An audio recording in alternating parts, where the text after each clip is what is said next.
Hello and welcome to Marketing Media Money on CNBC Africa. My name is Kiamo Mosupili and we have a packed show lined up for you. Today we discuss industry regulation. The advertising and marketing industry is an intricate industry with lots of regulation and compliance as well as accountability matters. This requires and consists of self-regulation as well as statutory law. Let's get started. In this episode, we delve into the current state of advertising legislation, who sets the rules, where can consumers lodge complaints, and what accountability looks like for those that break the rules. There's a lot to unpack. Joining me for more on this is Gail Schimmel, the CEO of the Advertising Regulatory Board, Jared Sinman, the CEO of VML SA, and joining us via Zoom is Lanre Adisa, the President of the Association of Advertising Agencies of Nigeria. Gentlemen and lady, thank you so much, and more importantly, welcome to the show. I made an attempt to just give a basic layout on some of the pressing changes that the advertising and marketing industry is facing in a regulatory and legislatory landscape. But to pose the opening question, I'd like to throw it over to you, Gail. From my understanding, advertising operates under a hybrid system, which is part self-regulatory, but as well includes government regulation. So in this current landscape, who exactly sets the rules when it comes to advertising in South Africa, and how are those rules enforced? Okay, that's quite a big question. So everyone else can go home. I'll just talk to you for an hour. So it is co-regulatory in a sense that there are a number of regulations that you find in laws that relate to advertising and some very specific rules, but the bulk of the content of advertising is self-regulated. So the Advertising Regulatory Board is a self-regulatory organization that has members that are representatives of industry. It binds those members. We can also are allowed to make decisions about non-members on behalf of our members, so that we can tell the broadcasters what ads they can accept, we can tell the billboards what ads they can accept, that type of thing. And we have a code of advertising practice that has those self-regulatory rules. We receive complaints from the public, really important. We don't monitor advertising.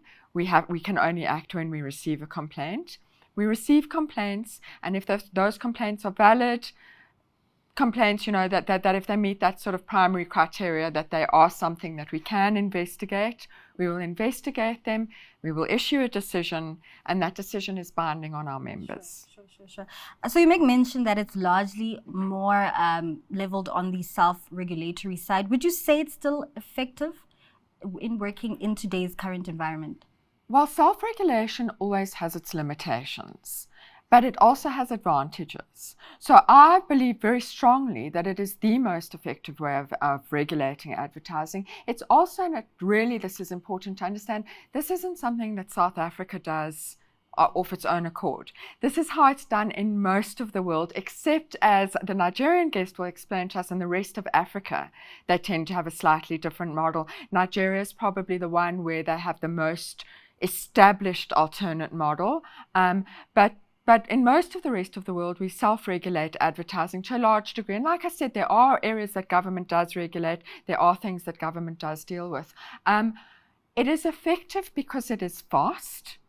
When you lodge a complaint to a government department, you don't hear back next week. Advertising is fast. An advertising campaign, Jared will tell you, runs quickly. It's over within a few months. You have to be fast. It's free for consumers.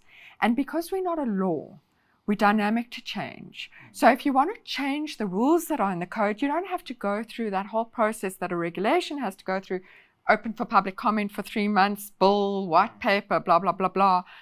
Our membership agrees when we need to change a rule. And Lanre, this is certainly where I then open up the conversation to you. Gail just made mention of what currently is the current way that advertising is regulated in South Africa. But over to you in Nigeria, what are some of the observations you've seen, and is it in line with what Gail has mentioned? Okay, well, thank you very much for having me. Like Gail mentioned, Nigeria is different from South Africa. We are regulated by government, a government agency called ARCON, that is the Advertising Regulatory Council of Nigeria. ARCON actually took over from an earlier body called APCON, Advertising Practitioner Council of Nigeria, but there's a difference between the two of them.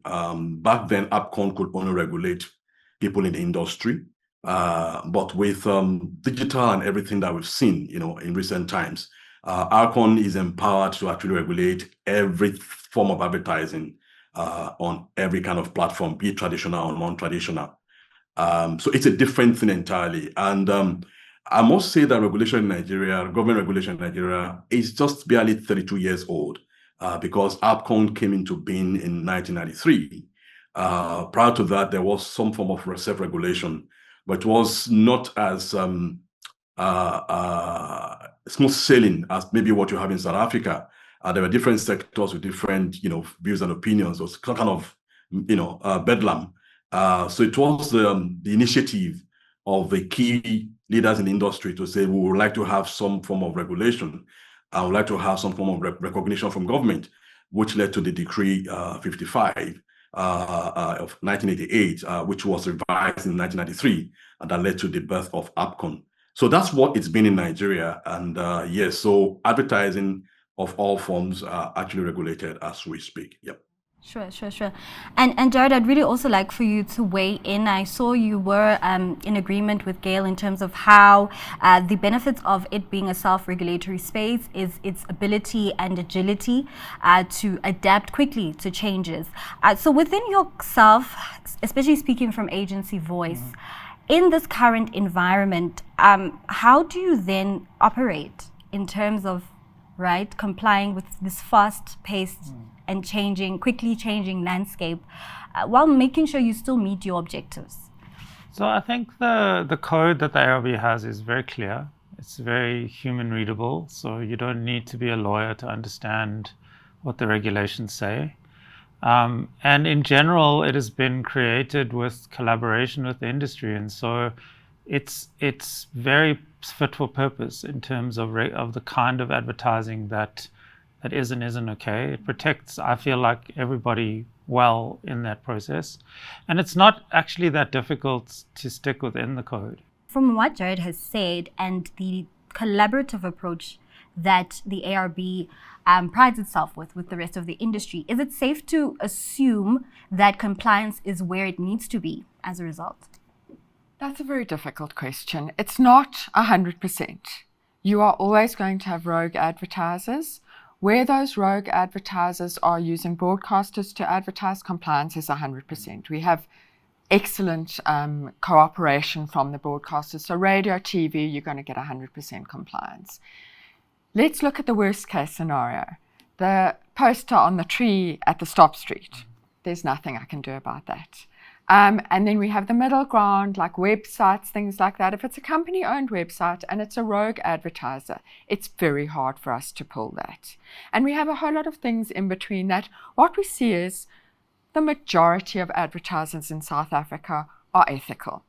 Whether they're members or not, whether their agencies are members or not, they want to do the right thing. If we issue a decision, they will most likely comply with it.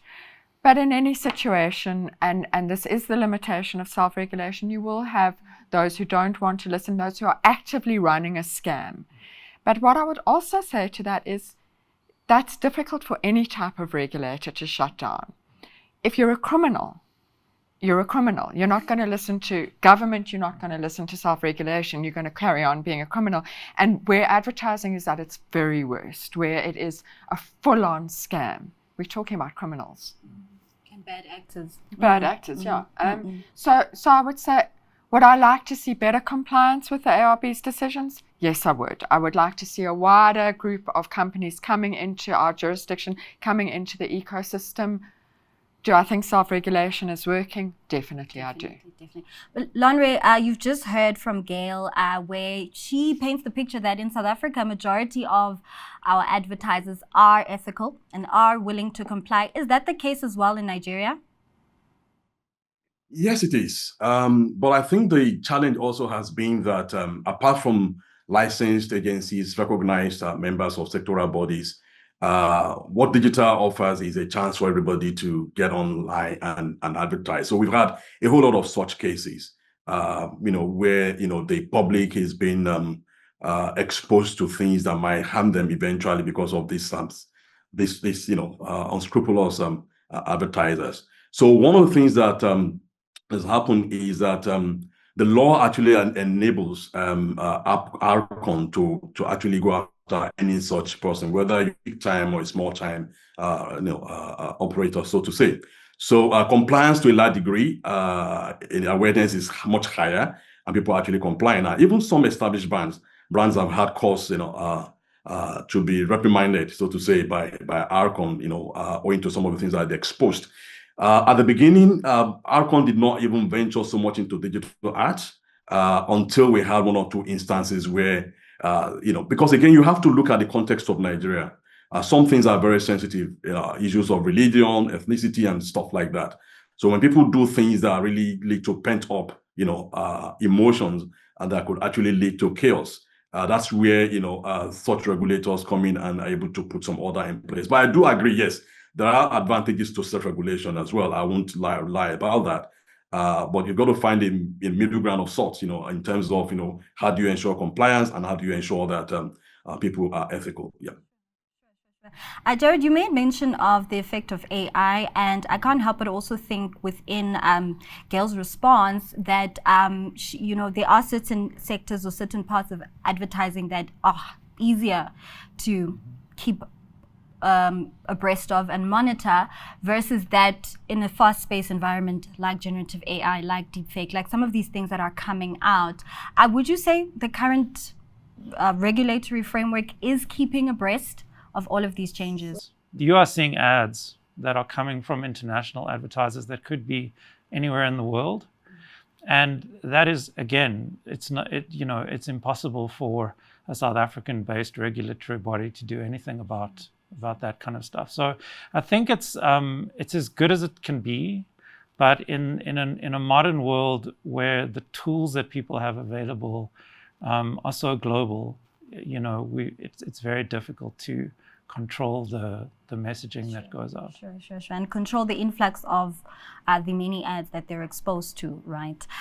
So we have focused on the self-regulatory side, and you've really, given us a great lay of the land in terms of what is out there and available. But for the existing laws or regulations that are in place, at least from government to governance, Gail, just please also walk us through the current framework that exists, especially around HFSS, and the latest updates that you can give us about that.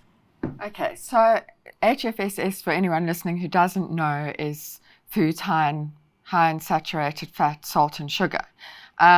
So junk food is the term. And the whole question about it is, should we be advertising junk food to children? Now, there is a part of the Advertising Regulatory Board, the code that we administer, an appendix that industry put together many years ago when this first raised its head, that has a lot of rules around how you advertise junk food. Every time I say junk food, please just put a little apostrophe in your head.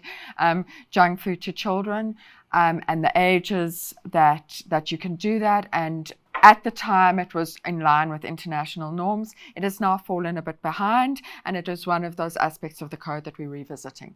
Government is revisiting it in terms of a regulation that is Regulation 3777 that has caused a lot, or is it 3337? 3777, 3337, one of the two. It has caused a lot of panic in the industry because it is proposing things like warning on junk food that would be like tobacco. 25% of the packaging, this chocolate might cause diabetes. There is a strong argument, panic-inducing warnings that are not in line with the harm that the food would do. There is a lot of argument against it. There's a lot of argument for it. We don't believe it's necessary because we believe these are areas that self-regulation can step in. We also believe you've got to be very sensitive to the fear that you can try and fix a problem and break it more. We also believe that the main cause of unhealthy eating in South Africa is socioeconomic. It's not advertising. The reason the woman who works at 12 to 14-hour shift and has to catch a taxi to get home and feed her children, the reason she feeds them junk food is not because of the advertising she saw. It's because of the time and money she has available. And, you know, so South Africa is different from a lot of the world in those ways. So you can tell I've quite strong feelings about this. Where are we in it? Everyone has commented on that new draft regulation, and we are now waiting for government to come back with a new draft based on those comments. So briefly, when we look at the current frameworks that exist, the Consumer Protection Act and POPIA, would you say they are working right now for your needs as an agency? Jared, over to you. I think government obviously has an important role to play in our society. I think the problem with government is that it isn't a domain specialist in advertising or in media, and so you tend to end up with ideological legislation rather than effective legislation. So the legislation that you mentioned there, I think it's working fine for what it's doing. I think POPIA has certainly helped to protect people's private information in a way that it wasn't. But has it got rid of all the unscrupulous actors? Doubtful. Sure. And then the onus lies on then who needs to follow up and then weed out some of those bad actors that are taking advantage of those loopholes. Lanre, I'm still also interested in terms of your insights. We know that the Nigerian equivalent for CPA is the Federal Competition and Consumer Protection Act. From your end, do you share the same sentiments that the approach from governance often is a top-down approach that doesn't really take into consideration the very practical or pragmatic solutions that you would offer as someone with a vested interest in advertising? Well, I mean, there's a role for such bodies. I mean, the FCCPC in Nigeria, that is the Federal Competition and Consumer Protection Commission. That's what it's set out to do. But it's, of course, we have to do it in the context of our understanding of the consumer. Oftentimes, it's a top-down thing, like you rightly said. And oftentimes, they go after the big corporates with a very heavy hammer, so to say.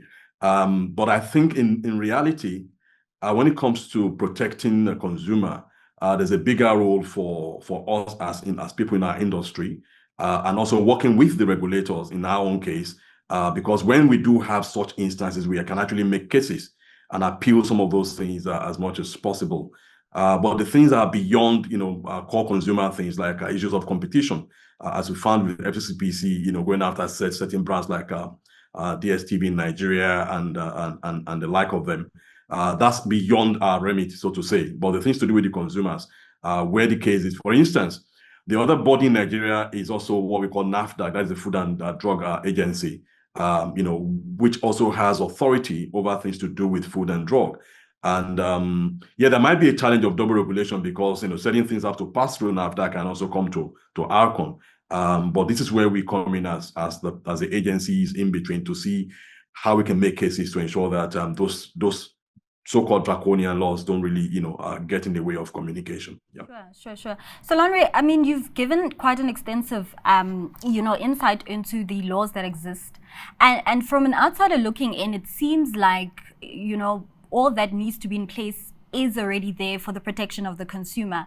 I would then ask you, is there room for improvement? What are some of the changes you'd like to see, just to build on some of the progress that's being made in Nigeria? Yes, of course, there is room for improvement. So one of the ways we ensure that is that we are in constant engagement with the regulator. Again, knowing where we're coming from, the decree that gave birth to APCON then was under the military, and again, knowing the complexity, so to say, of the society. So it's only through this constant engagement that we're able to make things happen. For instance, earlier, 2-3 years ago, there was something we called ISOP, which was just looking at the industry, as it were, and looking at relationships between the agency and the advertiser, because there are some things that probably happen almost naturally, as it were, in the South African market, that you'll be surprised how it is done here. In terms of, for instance, the credit limit and all that between agency and client and stuff like that. That the regulator actually had to step in to say that, look, we have to have a fair deal. for both parties, for the agency and the advertiser. But it's only, again, one of the things we also do is we take the feedback from our members, and just to know where things are, and we engage the regulator to ensure that as we've seen that AppCon became ARCON, there's always room for us to review some of these issues that we think are of concern to us going forward. It's an evolution of sorts. So that's where it is. And we have a regulator that is actually listening when we do bring up some of these issues. Gail, I'd still like to pose the same question to you. What are some of the changes you'd also like to see, or do you feel you're satisfied with where the current state of regulation stands in advertising in South Africa? So I also have to say the same. There's always room for improvement. In any body that tells you there's no room for improvement is not thinking creatively enough. And Jared won't let me not think creatively. So definitely there's room for improvement. Our first prize would be a law that recognizes self-regulation. That would be the best thing that could happen for South Africa. But it's a big ask to ask government for that. I do constantly ask government for that, but it's a big ask. Maybe we'll get there one day.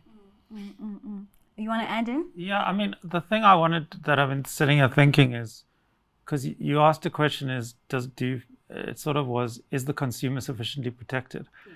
I want to say the consumer's not protected at all, but it's not advertising that's the problem. It's the misinformation that is rampant on social media and in that context. Consumers, the thought that in a way advertising is the most responsible actor in the system because it has regulation, the people are trying to behave ethically. Unfortunately, the information ecosystem is it's gone severely backward in this year in the US in terms of the current administration. Social media and the kind of ways that consumers are misled through that source is a far bigger problem than what is being caused by advertising and advertisers. Then the question I'd like then to pose to you, in this environment where Jared is explaining there's an enmesh or fusing together of the different disciplines, and in an environment where there's a likelihood of misinformation, is there room, or are you doing anything in terms of educating people on what pathways or what opportunities are at their disposal to protect themselves? We are a very small organization. We are a non-profit organization. Our primary role is not around the education of consumers, but we try our best to make consumers aware. I don't know if you know, we've just run an awareness campaign. We're in the process of running an awareness campaign to make consumers more aware of where they can complain about the content of advertising. The more consumers we have aware of the work that we do, the more we're going to get those valid complaints, the more we're going to set the right example in the industry. And when you make a decision about one bad player, the other bad players get a bit of a fright and they revisit what they're doing. We're doing a lot of work in the gambling arena. That could be a whole other conversation. But we're working on a new updated code, and we have just issued quite a groundbreaking decision around it. And I think that decision is going to affect how the other players in that arena do. So we try to constantly communicate. We try to constantly educate. It's a very big job. There are a lot of people in South Africa, and the ARB is very small. The impact of an ARB decision is quite significant. It can result in ads having to be taken down. Brands that are where they're finding against them fight those decisions because it's very impactful. And Gail and her team have done an amazing job of getting the relationships with media partners and with the social media platforms so that a decision taken by the ARB is very consequential for a brand. And I think consumers need to know that, is that if you make a complaint, that complaint can have an effect. So consequence management is certainly something that you've placed quite high in terms of how you go about or regulate ARB. Lanre, I still would like for you to also weigh in terms of your perspective. Unfortunately, I'm running out of time, but just from what Gail and Jared have said in terms of the onus and the responsibility on the consumer, but as well as going the extra mile and educating the consumer on their options. Is this something also that you can tell us about that is happening in Nigeria? Yes, it is. Yes, it can be better, but especially because um, uh, unlike your formal advertising agency setups, there's a whole lot of people that are out there in the digital space who are also, just like Gail said, mentioned, doing one form of advertising or the other, and the law enables Arcon to actually regulate or monitor such ads, so to say. So it's the responsibility of the regulator as well as those of us in industry to ensure that the public is better, educated, so to say. Every now and then they do that, the regulator, but they can do a whole lot more because it's a very wide, space out there. And the people who do these things without knowing that actually they are actually doing anything that is flouting the law. So there's room for us to do more in terms of education, but there is some form of education going on right now. Yep. So this was actually quite a packed episode, and I just feel that the extent and the intricacies that lie ahead are certainly in need of another episode, but unfortunately I've run out of time. I also hope that today's episode has done the issues and some of the pressing areas of contention justice. But that's unfortunately where we have to leave it. And that's how we wrap up this episode of Marketing Media Money, where we learned about the intricacies of the advertising industry. I'd like to thank my guests, Lonre Adisa, the president of the Association of Advertising Agencies of Nigeria, who joined us via Zoom, Gail Schimmel, the CEO of the Advertising Regulatory Board, and Jared Sinman, the CEO of VML SA. From me, Gyamo Mosipile, and the rest of the CNBC Africa team, it's goodbye for now.